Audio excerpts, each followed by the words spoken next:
Today we will discuss a topic that I have mentioned many times in my lectures in passing, but today we're going to shed a little bit of extra light, and it is especially relevant given the circumstances right now in Gaza and in Palestine, and that is our history as a Muslim ummah, our relationship with the Jewish people for the last 2,000 years before the creation of Israel, for the last 15 centuries. Because the fact of the matter is that it is truly sad in light of our contributions to the survival and the flourishing of these demographics that they seem to ignore and neglect all of these centuries of positive interactions. Because the fact of the matter, once again, Christian Europe treated this demographics in a very different way than we did. And multiple times in history, the Muslim ummah and the Muslim civilization played a vital role in protecting hundreds of thousands of persecuted Jewish people. So we need to be aware of this, and we need to know our own history. And again, only so much can be said for the history of 15 centuries. But as you're roughly aware, we went over this in detail this earlier part in a number of lectures. In the year 70 CE, in the time of Jesus Christ, after Jesus Christ, the second temple was destroyed, and so Judaism once again had its diaspora. They fled across the globe, so they didn't have a land. For the next 2,000 years, where were the Jewish people? Under Christian and then Muslim rule. For 1,500 years before 1947, 1,400 years before 1947, where were the Jewish people? Either in Christian lands or in Muslim lands. Okay, what is the difference between how the Jewish people were treated in Christian lands versus how they were treated in Muslim lands? This is the summary we're going to be discussing today. And of course, the goal is to pique your curiosity. The goal is to start you on the journey. Obviously, in 15, 20 minutes, only so much we can do. We need to understand Christianity from its inception has been extremely intolerant of the Jewish people. Why? Because according to their theology, what did the Jewish people do to their own God, to the Son of God? Well, according to their theology, what did they do? They murdered the Son of God. So from the beginning, there's a term that is found in Christian literature. I'm not inventing this term. It's called Christ killers. This is what they called the Jewish people, Christ killers. And that is why, generally speaking, in ancient Christianity, medieval Christianity, Jewish people were not treated as equal citizens. They didn't have the right to own property in most of European history. They were forced to live in special areas. The ancient term for this in Venice, the Venetian term, is still used in English. Guess what that term is? Ghetto. That term ghetto, where does it come from? Now we use ghetto to mean what?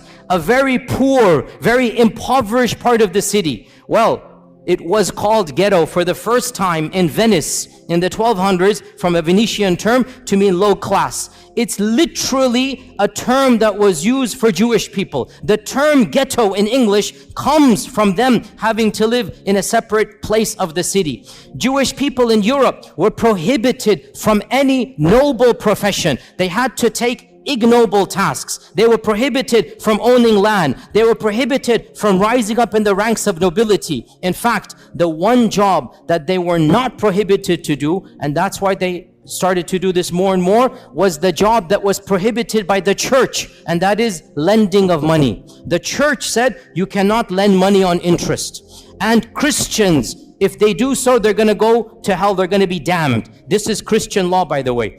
Jewish people were exempt because they're not Christian. And they couldn't work in so many other areas. This is not anti-Semitic. I'm teaching you history. This is a fact.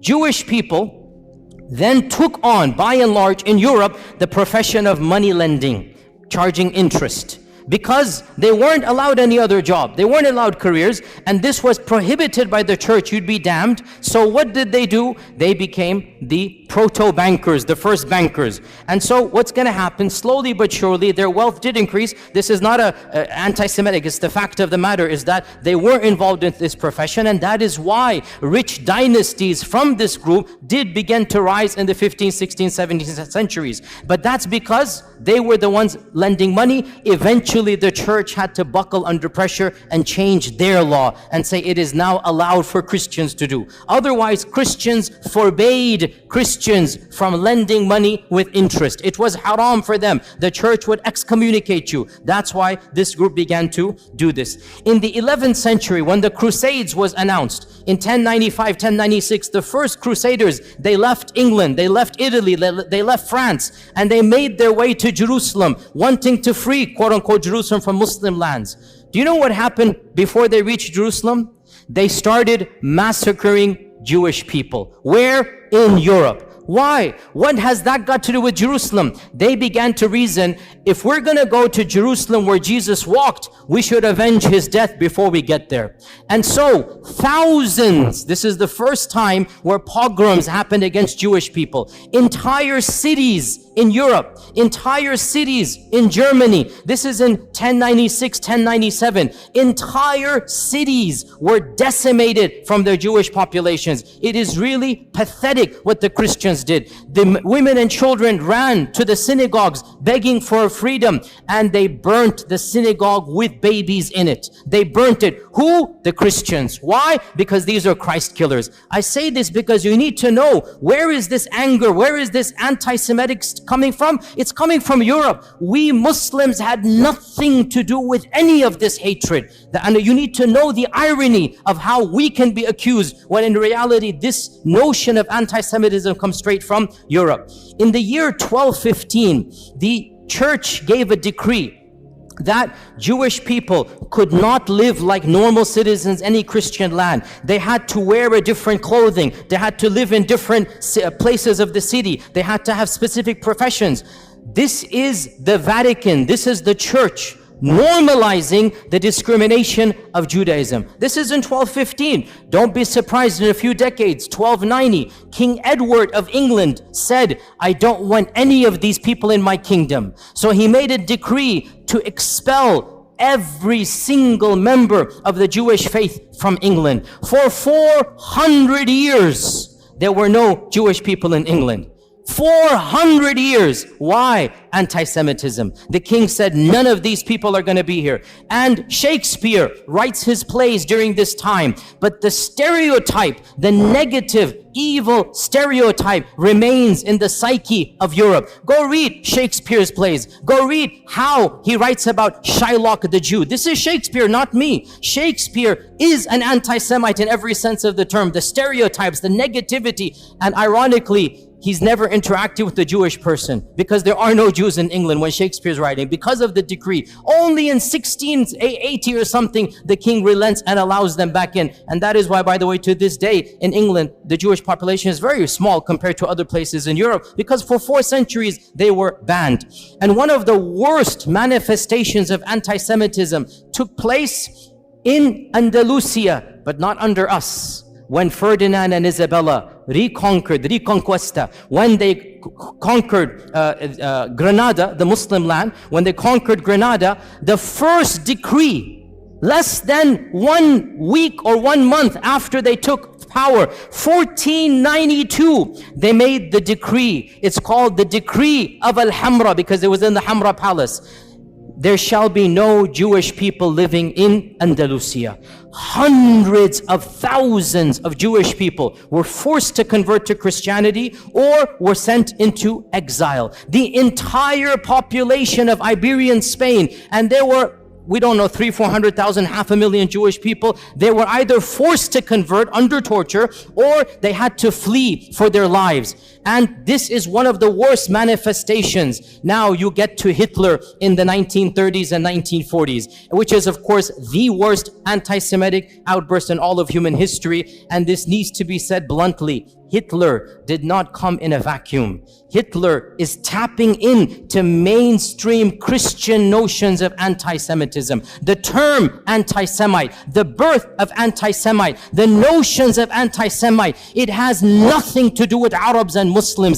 It is European and Christian through and through, 100%. Even the term is invented by the Christians and used by the Christians. This is just a summary of Christian lands. Let's move on to Muslim lands.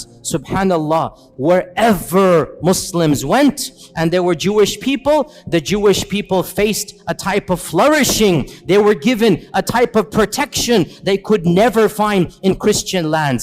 And when Muslims conquered what is currently Iraq, what is currently Iran, Iraq had a large population of Jews in Baghdad from the time of the first expulsion, not even the second, from 500 BC, because the largest group of Jews from the first expulsion, they went to Iraq. So Muslims found large groups of Jews in Iraq. In Iran, Isfahan, hundreds of thousands of Jewish people, again from the first and second expulsion. And the Muslims came and found them, and they gave them protection under the treaty of Umar ibn al-Khattab. Jerusalem, when Umar ibn al-Khattab marched into Jerusalem, guess how many Jewish people were there? 0. Guess how many synagogues? 0. Jews were not allowed to worship in Jerusalem under the Christians. Guess who gave them the freedom to build the first synagogue after the collapse of the temple? It was none other than Umar ibn al-Khattab radiyallahu anhu. Umar ibn al-Khattab, acting upon Islamic commandments, acting upon prophetic guidelines. Jews and Christians are Ahli Kitab. They have the right to live freely. They have the right to worship. They have the right to build their synagogues and whatnot. Now, modern liberals come along and they say, oh, the conditions of Umar al-Khattab are second-class citizenship. I'm not going to claim that Umar radiallahu anhu's condition is the same as secular America. It's not. But we're not comparing Umar ibn al-Khattab to secular America. Secular America is a different notion where religion plays no role. In the Islamic scheme of things, religion plays a vital role. So if you're a Muslim, yes, you get perks and privileges, no doubt about that. And if you're Ahl Kitab, there's certain things. For example, you cannot convert people to your faith. For example, the synagogue minaret, or the temple in the synagogue cannot be higher than the minaret of the mosque. I agree, these are conditions, but we're not comparing Umar ibn al-Khattab to modern liberalism. We're comparing Umar ibn al-Khattab to the rest of the world. The fact of the matter, never once in all of Islamic history was there a policy to kill all Jews. Was there a policy to persecute all Jews? Was there a policy to expel all Jews? So Umar ibn al-Khattab radiyallahu anh allowed the Jewish people to come back into Jerusalem. This is the first time they could come back and build the first synagogue under the Khulafa al-Rashidun. And the rest, as they say, is history. That in Baghdad, when the Abbasids made their Baytul Hikmah, the famous house of wisdom, they hired the most competent translators regardless of their background. And because Muslim people weren't studying ancient Greek and whatnot, some of the best translators were from a Jewish background, because they're the ones studying ancient Greek, ancient Latin. And so Baytul Hikmah hired the top Jewish minds to be in charge of the House of Wisdom. And when the Fatimids and when the Umayyads of Spain instituted their own Baytul Hikmah, because they wanted to compete. There are 3 khilafas. They wanted to compete with one another. So they made their own institutes of publishing. They also hired the best and brightest minds, regardless of their background. Jews and Christians were at the top of this list. You have to understand why. Muslims weren't studying ancient Greek and whatnot. These civilizations were. So the Khulafa and the Sultans hired these people and gave them the best salary so that they can work with them. And one of the most interesting examples in our own history in Andalusia was under the Ta'ifa kingdom of Granada in around 1000, 1030 CE, like basically literally 1000 years ago, the prime minister of Granada, the Sultan was Muslim, the prime minister was a rabbi, and his name is Ismail ibn Naghrillah, Ismail ibn Naghrillah. And he was a rabbi. He was a learned man. He rose in the ranks until he became the prime minister of Qurtuba. This is a Jewish person, and the people loved and respected him. The Muslim population loved and respected him. The books of history mention that when the Reconquista began, because Reconquista took 500 years, right? When it first began, Ibn Naghrillah, this Jewish vizier, was leading the Muslim army in jihad to defend Qurtuba against the Crusaders. Can you believe this? And because in those times everybody dressed up in a particular garb, they wore Quranic, talismans for the time. Ibn Naghrillah, it is said, wore the Quranic coat of armor, verses of the Quran, and he's leading the Muslims in actual jihad against the Christians who are invading against Qurtuba, and he defends and he wins and he protects Qurtuba. So this is the reality of Jewish life under the rule. Now, some people point out that 20 years later, a mini massacre occurs. And this, you have to be careful, sisters and brothers. When you read these types of things, do your research. Do your research. It is true. A mini massacre occurred against the Jews of Qurtuba. But why? I'll tell you why. You won't find this too often because people just want to say, oh, the Muslims rebelled and they massacred hundreds of Jewish people in Qurtuba. It's true. But I'll tell you the story. This guy, Ibn Naghrillah, he died and he was buried with honors. His son, 21 years old, was given the next viziership as an honor, that your father was the vizier, you become the vizier. His son is Yusuf ibn Naghrillah. Yusuf turned out to be a traitor. And the first thing he does, he writes a letter to the next kingdom. If you invade on such and such a date, I'll make sure you win over the kingdom, I'll distract the army and whatnot, but there's one condition, you must make me the ruler, and I'll pay taxes to you. Okay? So this guy, Yusuf, he attempted a coup d'etat, and he got his people to support him. And obviously his people were of a Jewish background.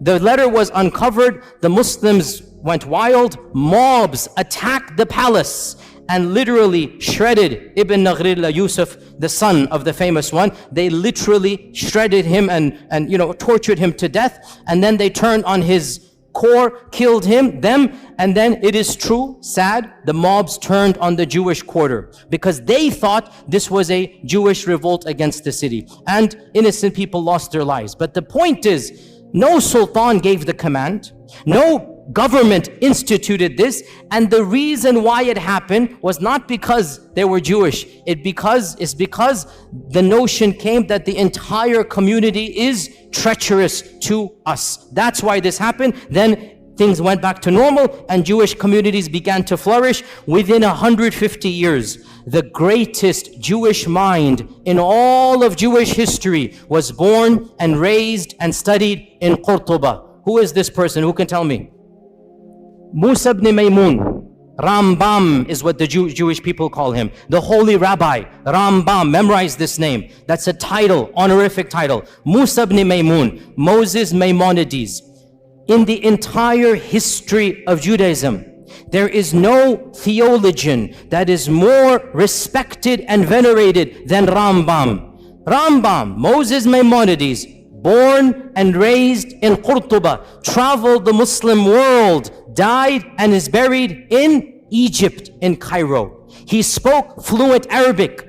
He went through the madrasa systems. In those days, if you wanted to study, you went to the madrasa, right? And the madrasa is religious. So you study the sciences along with Quran and tafsir and hadith and fiqh. So Musa ibn Maymun, as a Jewish student, was not just given the freedom, he excelled in his studies. And his biographers mentioned this. I'm not making this up. Read his modern day biography.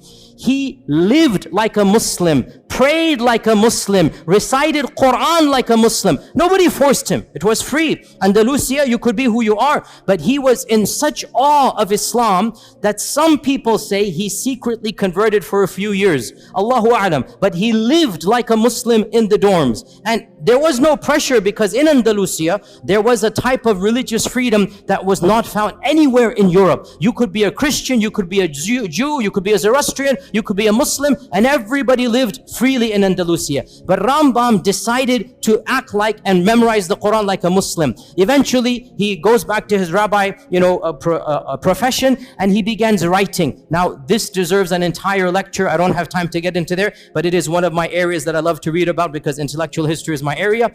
Moses Maimonides, listen, I'll just summarize it. He took Islamic concepts and he Judaicized them. Mainstream Judaism is influenced by Moses Maimonides, and Moses Maimonides is influenced by Islamic thought. Now, this is not a conspiracy. Again, look this up. In fact, there's an entire entry in the Stanford Encyclopedia. I just saw this today to make sure that I can reference to you. The Stanford Encyclopedia Online, which is one of the most largest online encyclopedias. The Stanford Encyclopedia of Intellectual Thought has an entire article, The Islamic Influences on Moses Maimonides. And of them, his proofs for the existence of God, his concept of God is coming straight out of Al-Farabi Al-Kindi. His notion of prophethood and what is prophethood. His notion of even theology. Pause here. Footnote.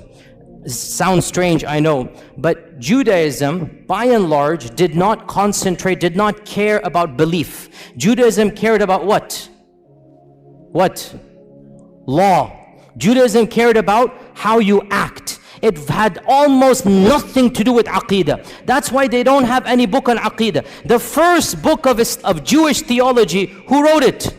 Rambam. The first book. And you read this book, and you are reading Al-Farabi, Al-Kindi, you are reading Islamic Mu'tazili thought, his conception of God, of the attributes, of Qadar, his conception of prophethood, it is coming straight out of his madrasa training. And this is now mainstream Jewish belief. I'm not making this up. This is well known. Mainstream Jewish theology is coming straight out of Andalusian madrasa. He just changed it, made it a little bit, and he wrote a creed. To this day, the righteous or the observant Jewish people, the first thing they do when they wake up, they read Moses Maimonides' one-page creed. And it begins, Ana mu'minu, I believe in, just like Aqidah Tahawiyah, just like other Aqidas, it literally begins, I believe in, and there's 13 points. I believe in God, there is one, la sharika la type of stuff, literally coming out of Islamic thought. He has no partner, cannot be described in this and that, literally goes through, and it goes all the way, and I believe in resurrection, I believe in the Messiah that's going to come, one of the 13 points, I believe in the Messiah.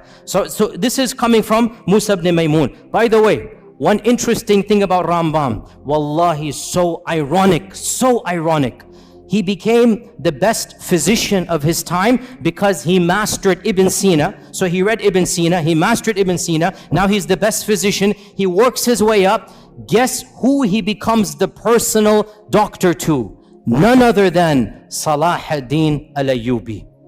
Salah ad-Din al-Ayyubi takes him as his personal court doctor. For a period of time, he travels with Salah ad-Din. He is the primary doctor of Salah ad-Din Ayyubi. Nobody can accuse our religion of anti-Semitism. Nobody can accuse our sultans, our khulafa of hating people because of their different faith. It didn't happen that way. If you were talented, you were the best doctor, and it's so ironic. Salah ad-Din is conquering Jerusalem, and Rambam is his main doctor. Subhanallah. How can we not remind our Jewish brethren of this reality? Look at from where to where. Look at the past and now look at how that has flipped. Eventually, he went to Egypt. He lived in Egypt. By the way, he wrote most of his writings in which language? Arabic.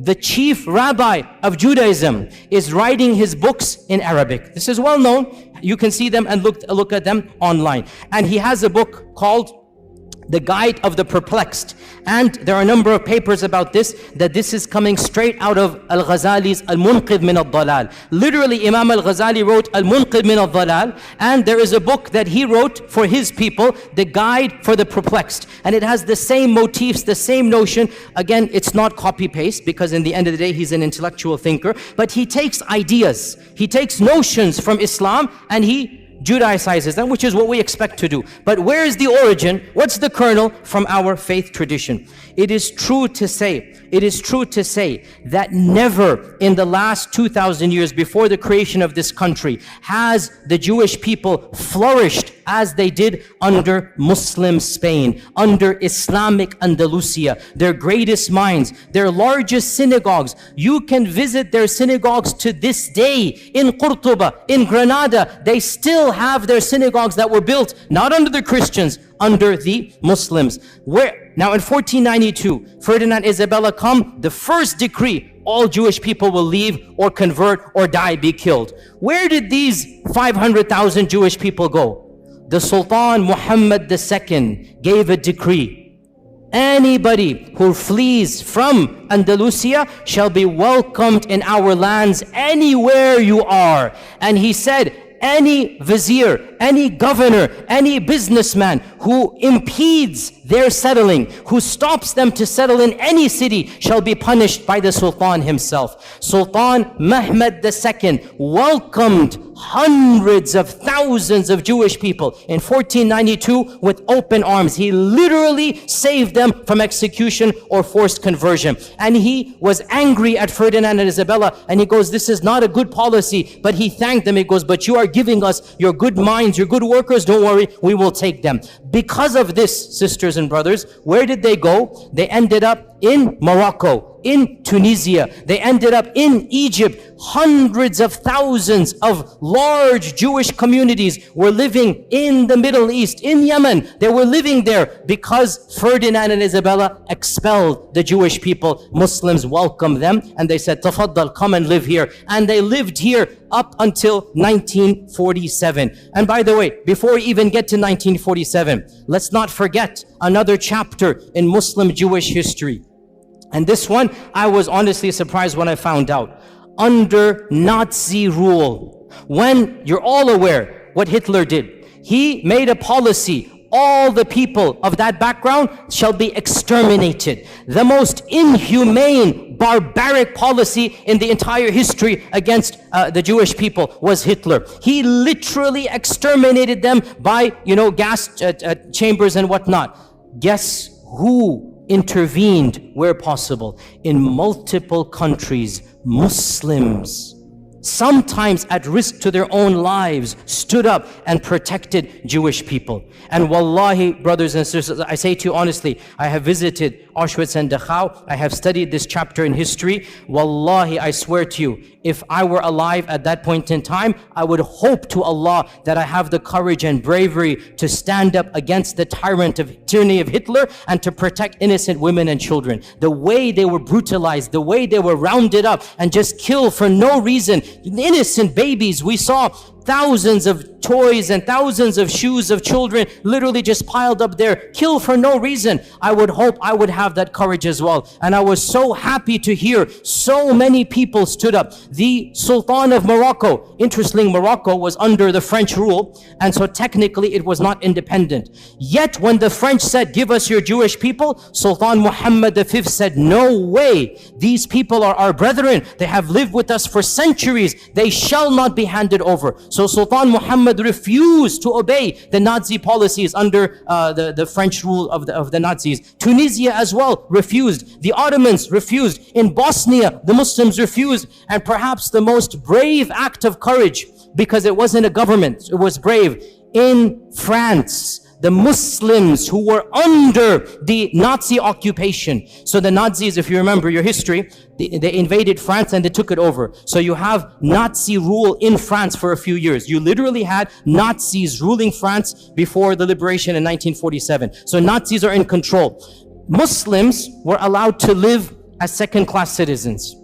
The Imam of the Masjid, Bul Qadir, the Imam of the Masjid, the Grand Mosque of Paris, I visited it. It's a very beautiful masjid built in the 1930s. It's still standing to this day. It's a beautiful, iconic masjid in Europe.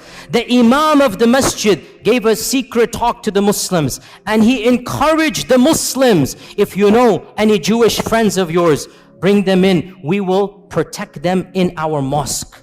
The basement of the masjid became a home for the Jews under Nazi rule in France. And this was engineered by the Imam, the Sheikh.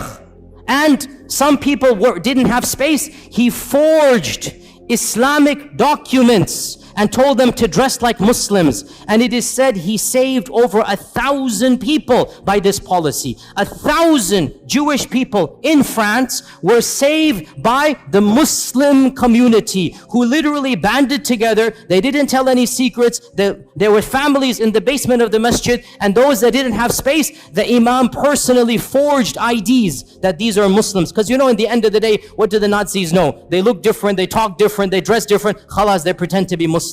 This is what you call Islamic rule. This is what is akhlaq of the Muslim. When this tyrant comes, you're not going to allow him to do this. You will protect them. And so it is truly sad that all of this history has been completely forgotten. What happened? Obviously you're aware, in 1947, it is estimated there were around less than 1 million Jewish people living in Arab and Muslim lands. Less than 1 million, maybe 900,000. That's a huge number, by the way, especially after World War II. After World War II, you had more Jewish people across the Middle East and Arab lands than anywhere in Europe, right? So almost 1 million living in Yemen, in Cairo, in Iran, in Morocco. These are all people of Jewish background. What happens in 1947? The country of Israel is formed, and they make a call, a plea, that if you come here, you will be given perks and land. If you come here, you will be given a better economic status. And so majority of them migrated. Why did they migrate? Put yourself in their shoes. It's their land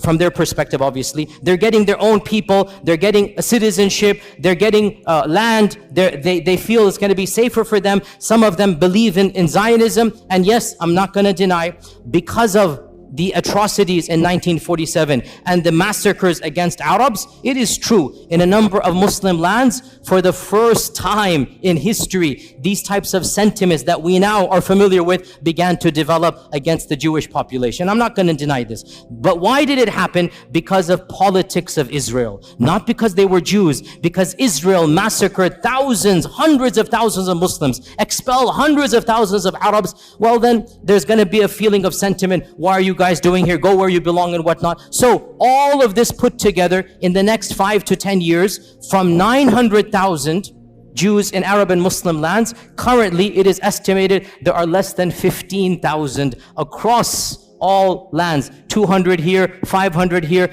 All of them have come to Israel. But one final point, and with this we conclude. Subhanallah, this is something you need to know, O Muslims. This division of living under Muslim, living under Christian, it had and has and continues to have a profound impact on the demographics of the country of Israel. Judaism is divided into multiple groups. The 3 most important groups: number 1, Ashkenazi; number 2, Sephardim; number 3, Mizrahi. These 3 divisions go back to whether they were living under Europe or under Muslim rule.